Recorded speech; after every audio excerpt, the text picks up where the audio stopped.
Boa noite a todos. As eleições estão se aproximando e no jornal de hoje traremos notícias e informações sobre o sistema eleitoral brasileiro. O foco do jornal de hoje, assim como a Amanda disse, é trazer conhecimento para os telespectadores brasileiros, já que, segundo a pesquisa feita pelo jornal, cerca de 29% da população brasileira não conhece ou não tem interesse em conhecer o sistema eleitoral. Para isso, vamos trazer uma pesquisa e uma reportagem feita pela Gabriela Lopes. Bom, agora vamos falar sobre o sistema eleitoral brasileiro.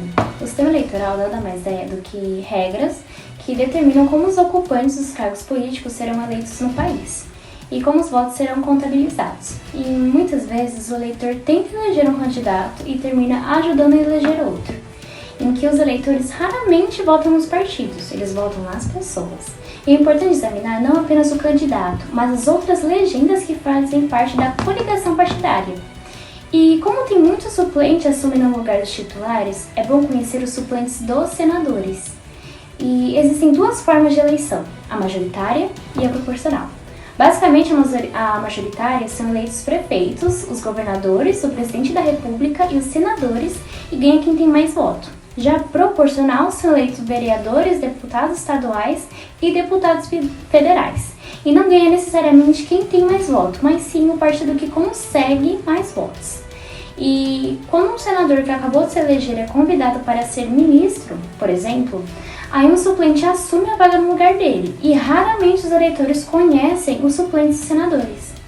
E quando, por exemplo, você vota num fulano que é do partido X, esse partido ele está coligado a outros partidos, e quem votar no fulano pode ajudar a eleger um outro candidato de um partido coligado ao X, como por exemplo o Y. Acerca do sufrágio, o voto é obrigatório para alfabetizados entre 18 e 70 anos, e ele é facultativo para analfabetos entre 18 e 70 anos e pessoas de 16 e 17 anos ou com mais de 70 anos.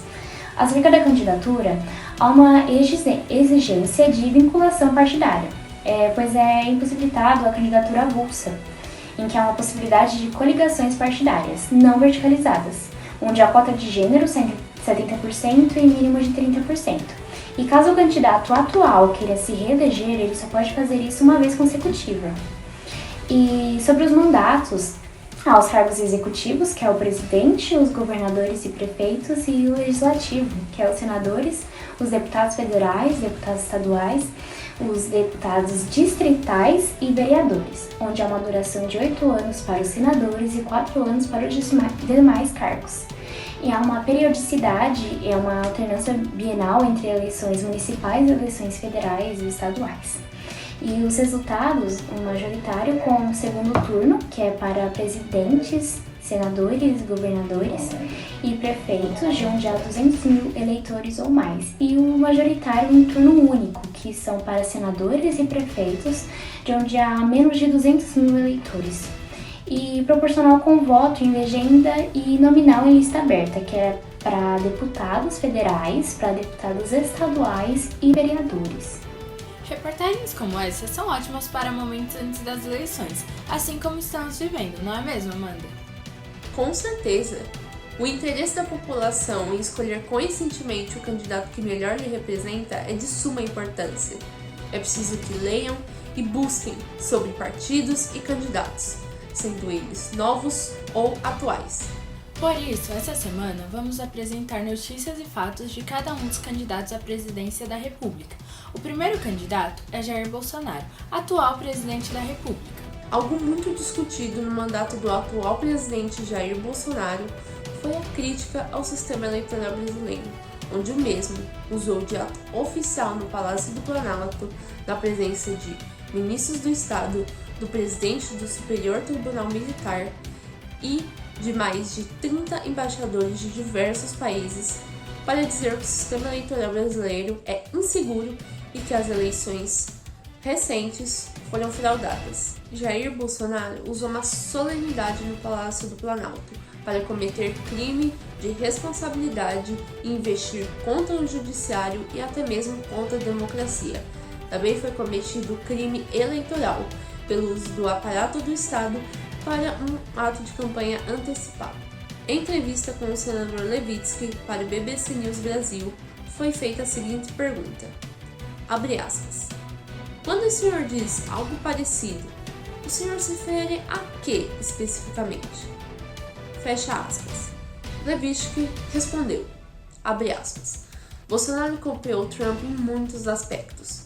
Um exemplo é questionando a legitimidade das eleições. O Brasil tem um sistema eleitoral incrível, impressionante. Nunca houve nenhum problema relacionado à integridade desse sistema. E agora, do nada, Bolsonaro está questionando se haverá fraude nas eleições. Ele inventou isso.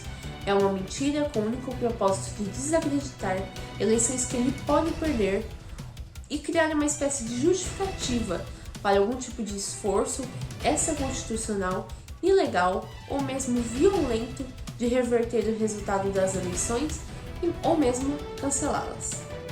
Fecha aspas. Nas eleições de 2000, todos os eleitores já votavam por meio das urnas eletrônicas. Terminava ali a era dos votos por meio das cédulas de papel, contadas uma a uma em recintos lotados de representantes da Justiça Eleitoral. Era um trabalho humano que demandava muito tempo e era sujeito a muitas fraudes e erros. Um secretário do TSE relembra a fraude nas eleições de governadores no Rio de Janeiro em 1982. Nessa ocasião, houve desvio de votos logo no final da eleição. Mesmo quando a totalização não era terceirizada, a eleição ainda estava sujeita a fraudes e erros, como cédulas em branco preenchidas disfarçadamente ou votos nulos interpretados de acordo com a vontade dos representantes. Segundo o secretário, as eleições eram desacreditadas, cercadas de erros e fraudes, além de serem muito lentas. A agência do Senado publicou que o compromisso das Forças Armadas é com o cumprimento da Constituição, que esta não deve ser de forma alguma posta em xeque. Um senador do Podemos, Cajuru, reiterou que o sistema eleitoral é o órgão do Poder Judiciário responsável por garantir direito ao voto para mais de 150 milhões de brasileiros. Para isso, não deve receber calúnias nem sequer ameaças, principalmente vindo de um presidente eleito pelo mesmo sistema. Diferente do que o presidente diz, o sistema eleitoral é sim confiável e dá espaço para voto para as pessoas a partir dos 16 anos e que estas votem obrigatoriamente a partir dos 18. Vale o questionamento. Agora, fiquem com a sessão da tarde. Nos vemos amanhã. Até amanhã!